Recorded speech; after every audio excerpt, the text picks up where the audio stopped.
How long, can you give us a little insight on how long you were stationed there and stuff? In Saudi Arabia. Yeah. Well, we were in Saudi Arabia. We were there for seven months total. I mean, we were in Saudi Arabia, Iraq, Kuwait. Um, yeah, we lived in the desert for 7 months. Can you explain Desert Shield and Desert Storm, the Yeah, difference? Desert Shield is what they named it at first when we first went over there. The buildup of the troops as the troops got into the country, and they set up and started making decisions on how they were going to actually remove the Iraqi soldiers from Kuwait.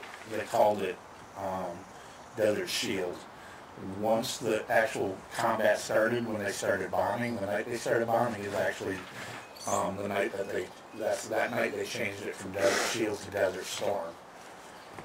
So, and that's when the shock and awe campaign started.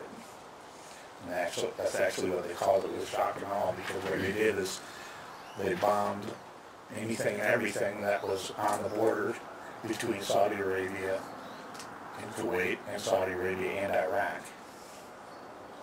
And they actually, targeted targets in Baghdad, and that type of thing. Any kind of air defense they targeted. And then once all the air defense was out, then they went after, smaller things, and the Scud missiles, of course. What company were you in, and what did your company achieve? During the Gulf War, actually, I was in the 628th Transportation Company. But once we got to the desert, they sent me over to 418th Transportation Company, which the whole company got attached to the 1st Cav Division. And we were there to support the 1st Cav Division.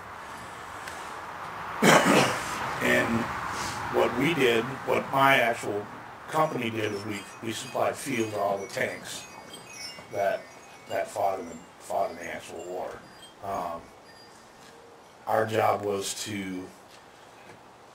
we were supposed to fuel up smaller vehicles, smaller tankers, and they were called Hemmets, and they would go forward and fuel up the tanks. But because of the way the war was executed, they couldn't do that fast enough. So instead of us staying way in the rear and the smaller vehicles coming to us to get the fuel for the tanks, we actually stayed right with the tanks as they were fighting the battles, and we stayed within a half mile of them, and the tanks came back, and we did what's called a hot fuel, and we actually fueled the tanks right on the spot from the 5,000-gallon tankers. So it was pretty dangerous the first night of the ground war, because we were right in the middle of the battle driving 5,000-gallon tankers. I wasn't actually in a tanker. I was in it's called convoy security. I was actually in a deuce-and-a-half truck, an old Vietnam-era truck, and a ring mount with a 50 cal machine gun, pulling convoy security. So any kind of small arms fire or anything like that, we had to react to and shoot them.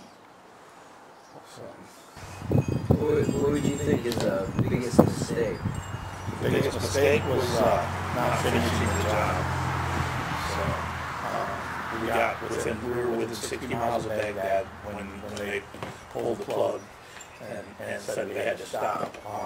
And of course, years later, we ended up going back there, and at that time, we had the backing of the Iraqi people, and we should have finished the job then. I'll have to stop saying that. And I think things would have had a better outcome just because the Iraqi people were behind us, and we kind of let them down by leaving. The people were so happy when it was over with, the people of Kuwait. But it was pretty humbling experience to have, people walk up to you and thank you for saving their homeland.